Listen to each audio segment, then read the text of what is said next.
नहमदुहु व नुसल्ली व नुसल्लिमु अला रसूलिल करीम। अम्मा बाद फ़अऊज़ु बिल्लाहि मिनश शैतानिर रजीम। बिस्मिल्लाहिर रहमानिर रहीम। अन अबी हुरैरा क़ाल क़ाल रसूलुल्लाह सल्लल्लाहु अलैहि वसल्लम नुज़्ज़िलल क़ुरआन अला ख़म्सति अवजहिन हलालुम व हरामुन महकमुम व मुतशाबिहुम व अमसाल फ़अहिल्लुल हलाल व हरीमुल हराम वअमलुल बिल महकम आमिनु बिल मुतशाबिहात वअतबीरु बिल अमसाल। हाज़ा लफ्ज़ुल मसाबिह व रूवियल बैहक़ी फ़ी शुअबिल ईमान व लफ्ज़ुहु फ़अमिलु बिल हलाल वज्तनिबुल हराम वब्तगुल महकम। हज़रत अबू हुरैरा रज़ियल्लाहु ताला अन्हु से रिवायत है, ये कल ही की दर्स हदीस है। अगर कल रिकॉर्ड नहीं हो पाया था और बयान अल्हम्दुलिल्लाह बड़ा मालूमाती था। सुने हज़रत अबू हुरैरा रज़ियल्लाहु ताला अन्हु रिवायत करते हैं, फरमाया नबी करीम सल्लल्लाहु अलैहि वसल्लम ने कुरान ये 5 किस्मों पे उतरा है। 5 बयानात बिलखुसूस कुरान मजीद में है। हलाल, हराम, महकम, मुतशाबिह, अमसाल। तो आका फरमाते हैं हलाल को हलाल जानो, हराम को हराम जानो, महकम पे अमल करो, मुतशाबिहात पे ईमान ले आओ और मिसालों से इबरत पकड़ो।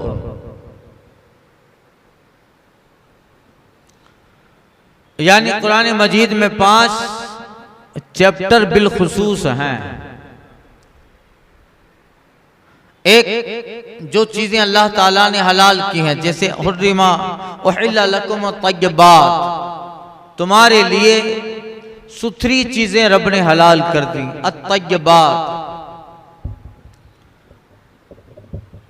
और दूसरी चीज हराम, व युहर्रमु अलैहिमुल खबाइस, और बुरी चीजें अल्लाह ताला ने हराम फरमा दी। जैसे हर्रिमा अलैकुमुल मैततु वद्दमु वलहमुल खिंजीर, और तुम पर हराम हुआ खून, मुर्दार और सूअर का गोश्त, या और बेशुमार चीजें। शराब को हराम फरमाया, जुआ को हराम फरमाया।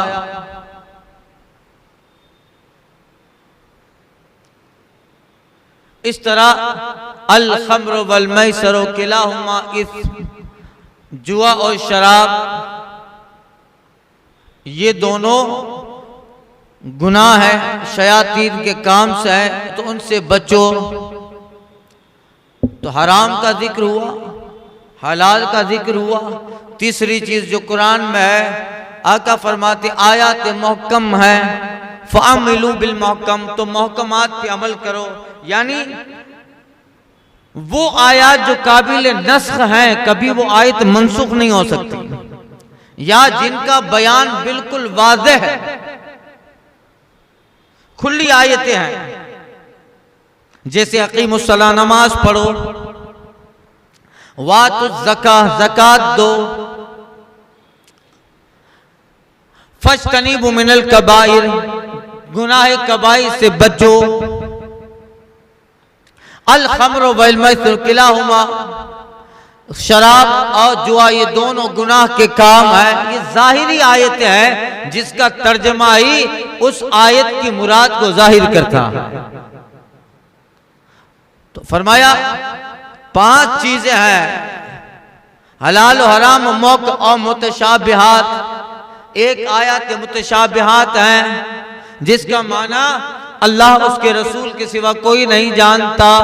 यानी जैसे अलिफ लाम रा, अलिफ लाम मीम, काफ हा या ऐन साद नून या सीन, ये जो अल्फाबेट्स अरबी के हुरूफ तहज्जी हैं, अलिफ क्या, लाम क्या, मीम क्या, इसकी मुराद रब जानता है। आयत मुतशाबिहात है, बस इतना है कि ये आयात हैं, ये आयात हैं और इसका भी माना है जिसकी मुराद रब जाने।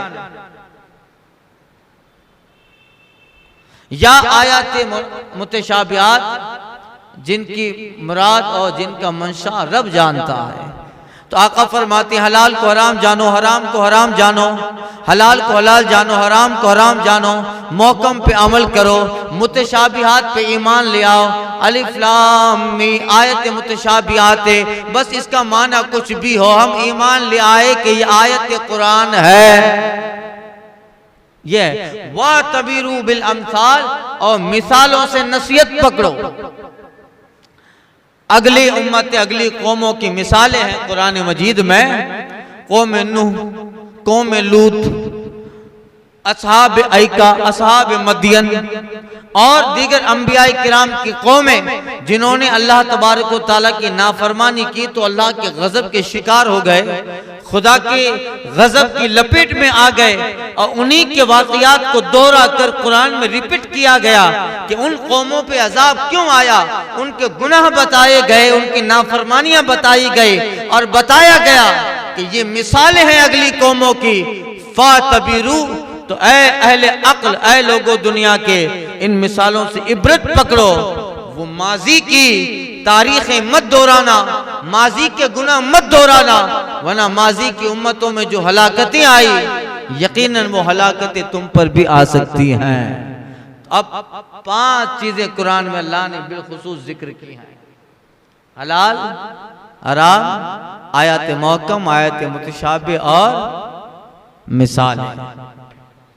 अन अब्न अब्बास, ये रिवायत हजरत अब्दुल्ला बिन अब्बास से फरमाते हैं, आका फरमाते अल अम्रु सलासा अम्रुन बय्यनुन रुश्दुहु फत्तबिउ, अम्रुन बय्यनुन गय्युहु फज्तनिबु, अम्रुन उख्तलिफा फी फकिलहु इलल्लाह अज़्ज़ व जल।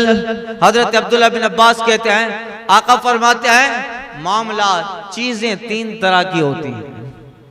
हुजूर ने फरमाया कि चीजें जो है 3 तरह, कोई भी चीज है वो 3 तरह में से किसी एक तरह की होगी।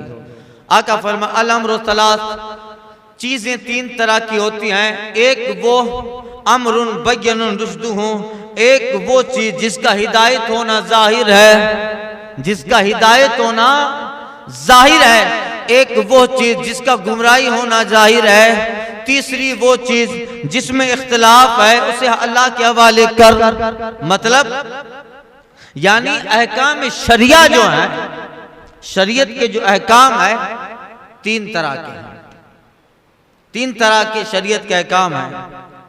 बाज वो अहकाम है कि जिसका अच्छा होना यकीनी है, परफेक्टली कंप्लीटली और जो है इनफैक्ट वो सब यकीनी तौर पर अच्छे हैं।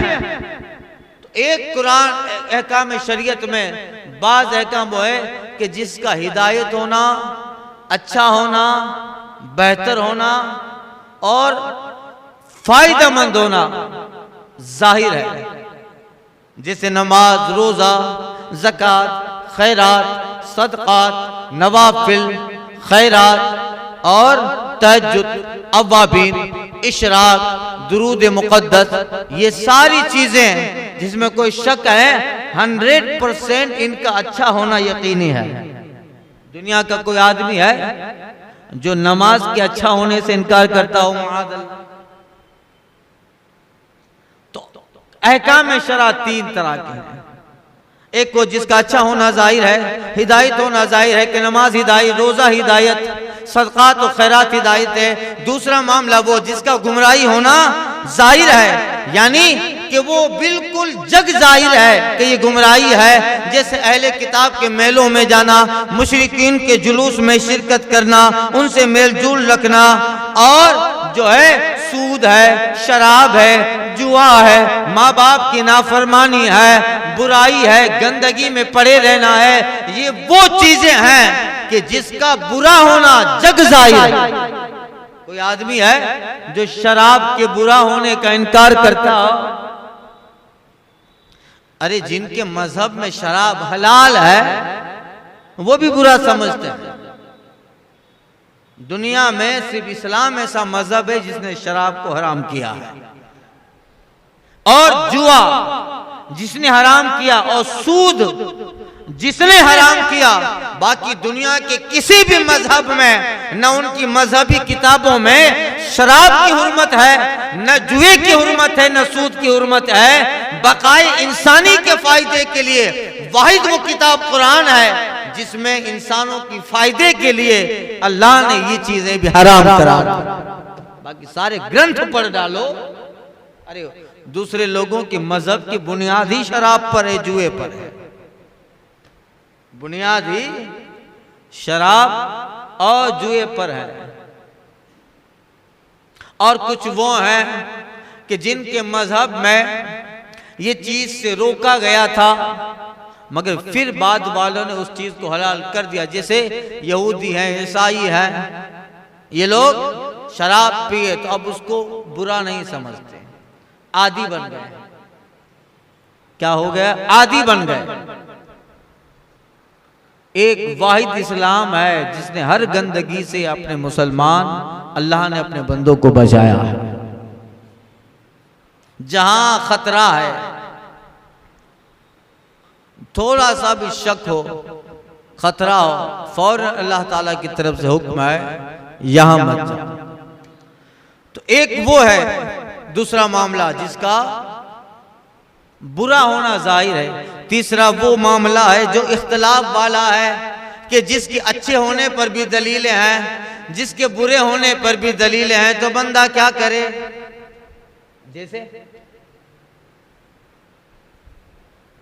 जैसे कल बताया था, हाँ, गधे का जूठा। जैसे गधे का जूठा, इसको शरीयत में मशकूक कहा गया है। The thing which is doubtful, ऐसी चीज जो मशकूक है, गधे का जूठा। अब क्या? अब गधे के जूठे के पाक होने पर भी दलीलें हैं, कुछ रिवायतें हैं, और गधे के जूठे के नापाक होने पर भी दलीलें हैं। तो बंदा क्या करे? तो बंदा क्या करे? अब इस गधे के जूठे को पाक माने, नापाक माने, दोनों तरफ दलीलें मौजूद है। तो आका फरमाते वो अम्रुन मुख्तलिफा फी फकीलहु इलल्लाह अज़्ज़ व जल। एक वो मामला जो मुख्तलिफ है, जिसमें इख्तलाफ है, तो उसे अल्लाह के हवाले कर, मौला तू बेहतर जाने। बंदा कैसे अमल करेगा? तो बंदा कैसे अमल करे? बंदा इस तरह होगा, अमल करेगा कि अगर गधे का जूठा पानी है, एक पानी का बर्तन बिल्कुल पाक साफ है, गधे ने मुंह डाला, गधे ने मुंह डाला, अब इस पानी का क्या करे?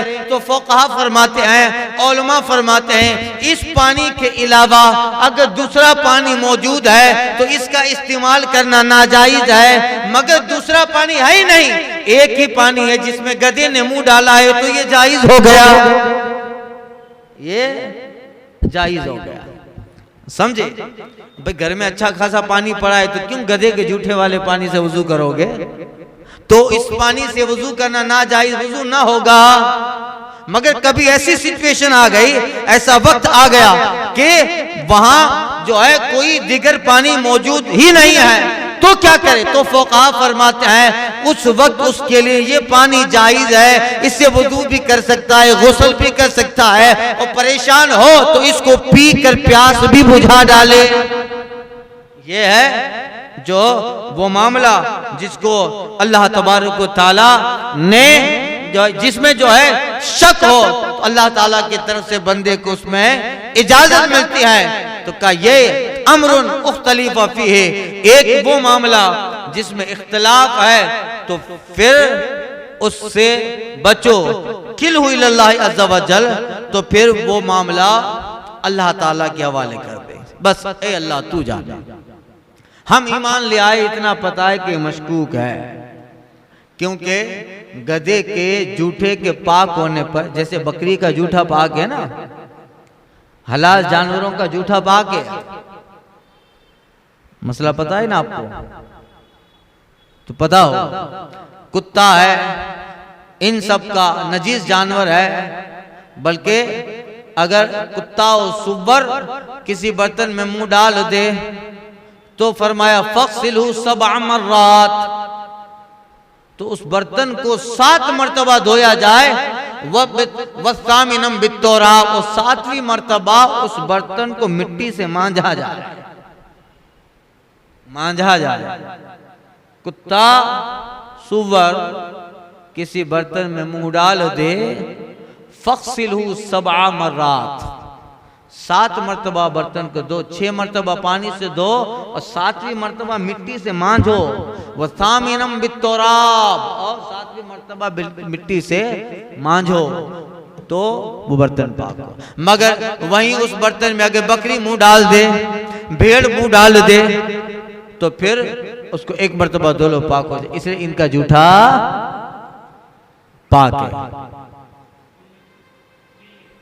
बिल्ली का भी मशकूक है, और बिल्ली चूंकि उसके जूठे को भी पाक इसलिए कहा गया है, हदीस पाक में अल हिर्रतु मिनत तवाफीन, आका फरमाते हैं कि बिल्ली तवाफ करने वालों में से, क्या कहते हैं, अल हिर्रतु मिनत तवाफीन, हदीस का जुमला है। आका फरमाते हैं कि जो है बिल्ली तवाफ करने वालों में से है। अब मतलब उस जमाने में बिल्ली की कसरत होती थी, कहां तक बचना, कहां तक उससे बचा जाए, तो उसके जूठे में रुखसत दी गई है, उसके जूठे में रुखसत है। हालांकि वो वजूद नापाक है, यानी वो हलाल गोश्त तो है नहीं, मगर चूंकि बचना मुश्किल है उससे, का अलहिदतु मिनत तवाफीन, ये घर में घूमती रहती है, तो कैसे बचा जाए, तो फिर उसके लिए रुखसत है। अन मुआज़ इब्न जबल क़ाल क़ाल रसूलुल्लाह सल्लल्लाहु अलैहि वसल्लम इन्न शैतान ज़ीबुल इंसान का ज़ीबिल गनम याख़ुदु शाता वल क़ासिया वन नाहिया वय्याकुम अश्आब अलैकुम बिल जमाअ वल आम्मा। हज़रत मुआज़ बिन जबल रिवायत करते हैं, फरमाते हैं नबी करीम सल्लल्लाहु अलैहि वसल्लम ने फरमाया, शैतान आदमी का भेड़िया है, शैतान आदमी का भेड़िया है, का ज़ीबिल गनम, जैसे बकरियों का भेड़िया, बकरियों का जो भेड़िया होता है, बकरियों को खाया जाता है ना, जहां भी लिया पकड़ लिया। आका फरमाते इसी तरह शैतान इंसानों का भेड़िया है, खास करके मोमिन का भेड़िया है। तो आका फरमाते ज़ीबिल गनम, जैसे बकरी का भेड़िया, वो जो है अलग दूर किनारे रहने वाली बकरियों को पकड़ लेता है। आका ने फरमाया वय्याकुम, तो तुम घाटियों से बचो, किनारे से बचो, जमात के साथ रहो, आम मुस्लिमीन के साथ रहो। अब देखो हदीस में 3 चीजें आई है। जो भेड़िया होता है 3 तरह के बकरियों को चुग लेता है, अशादा अशाता वलकासिया व नाहिया। कहते हैं शादा वो बकरी है जो अपने अहम जिन्सों से मुतनफिर हो, अपनी दूसरी जिन्स वाली जो बकरी है उसे नफरत करती हो, उसके साथ रहती ना हो, अपनी कौम से नफरत करती है, समझो ना। अपनी आज भी बहुत सारे लोग होते हैं ना, उनको देखो ना तो ऐसा लगेगा कि अभी मारेगा मुझे, चेहरा हंसमुख चेहरा नहीं होता है। और कई जमात मुसलमानों के चंद वो सबसे अलग ही बैठेगा और देखेगा ऐसे जैसे अभी थप्पड़ मारे, यानी मिजाज में तनफुर होता है, फितरत में गुस्सा होता है। ऐसे लोगों को शैतान जल्दी बहका देता है, जो हमेशा जमात मुस्लिमीन से अलग रहता है। चंद लोग बैठे हों उनके साथ नहीं बैठेगा, अपनी अलग अपनी जगह ढूंढ लेगा, तनाई पसंद होगा और अपने हम जिन्स लोगों से नफरत करेगा। तो अशादा वो बकरी है जो अपनी कौम यानी हम जिन्स से नफरत करे, अलग बैठ चलती हो। और कासिया ये वो बकरी है जो अपनी हम जिन्सों से नफरत तो ना करे मगर चरने के लिए और अपनी खुराक हासिल करने के लिए अपने हम जिन्स से अलग हो जाए, अपने हम जिन्स से नफरत तो ना करे मगर मफाद परस्त हो कि ये सब इधर चल रहे हैं तो इधर वाला तो ये सब खा जाएंगे, मुझे क्या मिलेगा, मैं अलग जगह ढूंढूं। समझे ये। और नाहिया ये वो बकरी है जो रेवड़ से अलग तो ना हो मगर किनारे किनारे पे चलने की आदी हो, साथ में चल रही है मगर सबसे पीछे चले या किनारे चले। अब देखो आका करीम सल्लल्लाहु अलैहि वसल्लम ने रऊफ और रहीम ने कितनी बड़ी मिसाल दी। आका फरमाते हैं सुनो कि इंसान का शैतान ये इंसान का भेड़िया है, जैसे बकरियों का भेड़िया अलग दूर किनारे पर रहने वाली बकरियों को पकड़ लेता है। खुलासा ये हुआ कि सुनो ऐ दुनिया के लोगों, ये दुनिया एक जंगल है और सारे मुसलमान मिसले भेड़ के हैं। अब इनसे अलग रहोगे तो शैतान कहीं ना कहीं उचक लेगा, पीछे रह गए, किनारे पे रह गए, अपनी जमात से अलग रहे, तन्हाई का फायदा उठाकर शैतान तुम्हें उचक लेगा जैसे बकरियों को उचक लेता है। लिहाजा हुजूर कहते वश आप घाटियों से बचो, अपने जमात के साथ रहो, वल आम्मा और जमात मुस्लिमीन और आम्मतुल मुस्लिमीन के साथ रहो। जमात के साथ रहोगे तो तुम्हारी तादाद पर हमला करने की जरूरत न होगी, तुम्हारी तादाद पर हमला करने की जरूरत न होगी। दोनों एतबार से मतलब अकाईद और अमाल के एतबार से भी मुसलमान के साथ रहो, कौमियत हमदर्दी के एतबार से भी मुसलमान के साथ रहो, हमदर्दी और कौम के एतबार से भी मुसलमान के साथ रहो। और जमात मुस्लिमीन से जब अलग हो गए तो शैतान फौरन बहका लेगा। लिहाजा घाटियों से बचो, जमात आमतुल मुस्लिमीन के कल मैंने अर्ज किया था, इससे मुराद अकाईद व आमाल भी तुम्हारे आम मुसलमानों की तरह हो, उनके साथ उठना बैठना हो, उनके साथ जलसा जुलूस हो। इससे मुराद सिर्फ सुन्नी अहले सुन्नत वल जमात है, बिल जमा का लफ्ज आया है, जमात यानी अहले सुन्नत वल जमात मुराद है, उन्हीं के साथ उठना बैठना हो। कुछ लोग बहुत ज्यादा हाईफाई हो जाते हैं तो फिर मुसलमानों की आबादी उनको अच्छा नहीं लगती, कहा ये क्या है, थोड़े हाईफाई हो गए तो फिर मुसलमानों की आबादी, अरे भाई तू इधर बड़ा हुआ, हाँ तेरे पास कुछ है तो तू अलग जा और रे, वो अलग बात है, मगर उस अलग होने की वजह से इस कौम को हिकारत से मत दे। ये गरीब जरूर है, जाहिल जरूर है, अनपढ़ जरूर है, इसका मोहल्ला इसका इलाका डेवलप नहीं किया है, प्रोग्रेस नहीं किया है, मगर याद रख इस इलाके में तू तरक्की किया, इसी समाज का हाथ है ना। कुछ लोग थोड़ा आगे बढ़ गए तो फिर अपनी अलग जगह ढूंढते हैं, वहां मोहल्लों में मुशरिकीन के काफिरों के मोहल्ले में रहेंगे, हाई फाई सोसाइटी में रहेंगे। होता है क्या? मैं तो देखता हूँ अक्सर, थोड़ा पैसा ज्यादा आया कहा चलो यहाँ से निकलो, ये सब यहाँ कुछ होगा नहीं। हाई फाई सोसाइटी में जहाँ आगे पीछे दाएं बाएं मुशरिकीन के मकान है, पास में कोई मर जाए पता भी नहीं चलता है क्या नहीं, और फिर वो दूर रहता है तो वहां कोई गमी और खुशी का प्रसंग हो तो यहाँ का आदमी वहां जाने में भी आर महसूस करता, बड़े लोग होंगे कहाँ जाए, बहुत सा। और वहां कुछ हो भी जाता है तो फिर रात को वो फोन करे, कौन जाए वहां, तने तनहा सारी चीजें होती है। तो यही है अकाईद व अमाल के साथ भी मुसलमान के साथ रहो और मकान और मोहल्ले के एतबार से भी मुसलमान के साथ रहो। जहां चंद मकान है या एक दो है उनके इलाकों में, देखिए कैसे डराते हैं, है ना, आज कैसे डराते हैं। उन्हें पूछो मुझे मालूम है कि हम गोश्त नहीं पका सकते, हम मछली नहीं पका सकते। जैसे ही हमने गोश्त पकाया, मछली पकाया, फौरन वहां से आवाज आई, ये क्या कर रहे हो, ये नॉनवेज नहीं चलेगा इधर, वरना तुम इलाका छोड़ो। मर मर के रहना पड़ता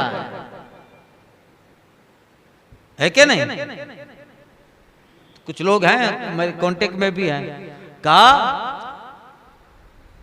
गोश्त पकाओ, मछली पकाओ, अब इसकी तो बू आएगी भाई। हम तो उसको बू नहीं कहते, खुशबू कहते हैं भाई। वो बू नहीं है, हमारे लिए तो खुशबू है। लेकिन उनको जब गोश्त मछली खाना हो तो वो कहीं मुसलमान खिला के आएंगे क्या, तो फिर वहां रहे क्यों पहले?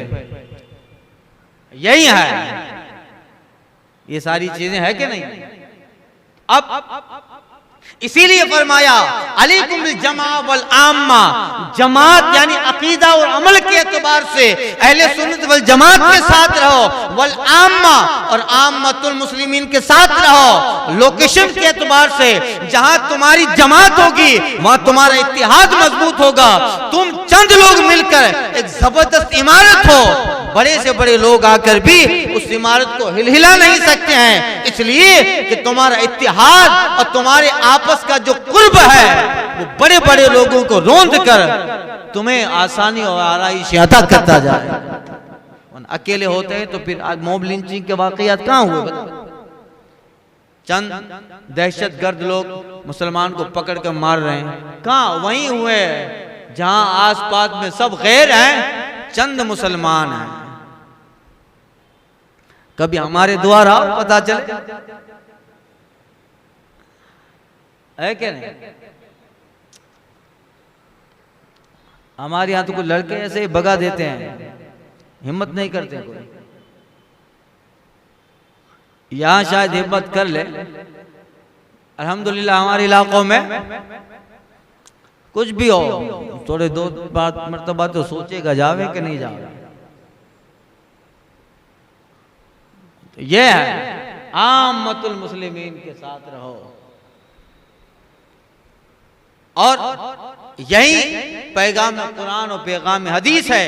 आखिरी रिवायत अबू ज़र गफ्फारी से फरमाते, आका फरमाते, मन फारक़ा बिल जमा शिबरा फ़क़द खला रबक़तल इस्लाम अनानुक़ी। आका फरमाते हैं जो एक बालिश्त जमात से अलग हो गया उसने इस्लाम की रस्सी को गर्दन से उतार डाला। एक बालिश्त यानी जो अकायद अहले सुन्नत से अलग हो गया, किसी मामलात में अकीदा अहले सुन्नत से दूर हो गया या किसी मामूली अकीदे में भी उसका इख्तलाफ हो गया तो आगे चलकर उसके इस्लाम का खतरा है। लिहाजा एक बालिश्त भी जमात अहले सुन्नत से दूर न हो, वरना गुमराही का, इस्लाम से निकलने का खतरा है। अहले सुन्नत वल जमात है क्या?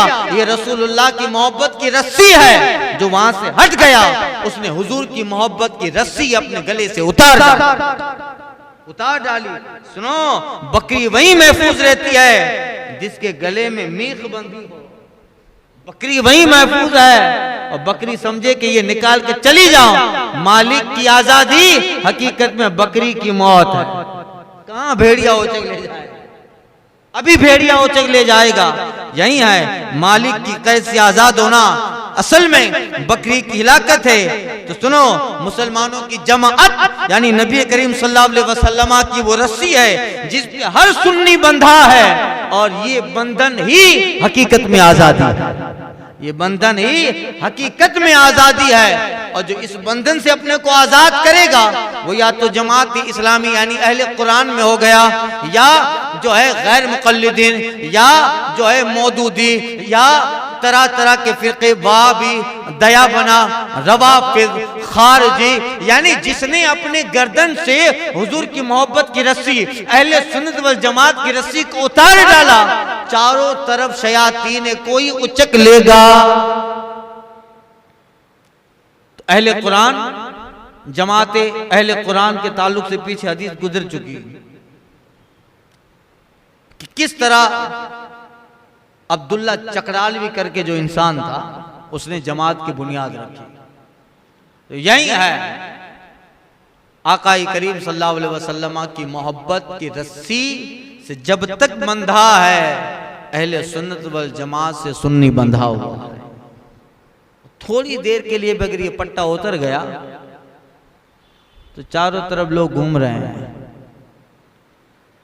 2 दिन राबजियों के साथ बैठता है, वहाबियों के साथ बैठा, कुछ नहीं होगा तो इतना तो आ ही जाता है कि यार इनको बुरा नहीं कहना चाहिए। कुछ नहीं होता इतना तो आ ही जाता है कि यार इनको बुरा मत कहो, इनके काम इनके आज इनको बुरा न कहें, इनके अकीदे से कौम को आगाह न करेंगे तो कल हमारे आने वाली नस्लों को फर्क नहीं पता चलेगा। वो समझेगी कि इनके ताल्लुक से कोई कुछ बोल ही नहीं रहा, यानी ये भी सही है। इनकी बुराई से जब आगाह न किया गया, आने वाली कौम, आने वाले बच्चे इसको बुरा न समझेंगे तो जाहिर बात है कि उन्हीं की जमात के साथ वो भी शामिल हो। इसलिए जो है उनकी सोहबत में ज्यादा कुछ हो के ना हो, इतना तो जरूर हो जाता है कि आगे चल के कहते हैं भाई इनकी अमल इनके साथ, हम इनकी कब्र में थोड़ा ना जाएंगे। बोलते हैं कि नहीं? ये सख्त गलत जुमला है। हम इनकी कब्र में नहीं जाएंगे, ये हमारी कब्र में नहीं आएंगे, ये तो कंफर्म बात है। मगर इसका मतलब अरे भाई तू अपने बेटे की कब्र में भी नहीं जाएगा, तेरा बेटा तेरी तो फिर अपने बेटे को क्या क्यों क्यों सब कुछ सिखाता है? अपने बेटे को कहता है कि ये नमाज, ये रोजा, ये फुला, ये इबादत, ये रियाजत, ये बंदगी अपने औलाद को सिखाता, तो उसकी कब्र में जाने वाला है, उसका अमाल उसके साथ। मगर उसको आगाह किया जा रहा है कि देखो ये अच्छाई है, ये बुराई है, कहीं इसका उल्टा करके तो फंस ना जाए। यानी गोया समझ में आ गया कि बुराई से आगाह करना और बुराई से रोकना ये जिम्मेदारी है मुसलमान। इसलिए हदीस में कहा गया हर मुसलमान मुबल्लिग है, हर मुसलमान जिसके पास मेरी एक भी आयत पहुंची, आका फरमाते मन कान इंदहु आया, जिसके पास एक भी मेरी आयत हो जो है बल्लिगु वलो कान आया हो, मेरी तरफ से पहुंचा दे, अगर एक की आयत हो पहुंचाना जिम्मेदारी है। वाखिर दावाना अल्हम्दुलिल्लाहि रब्बिल आलमीन।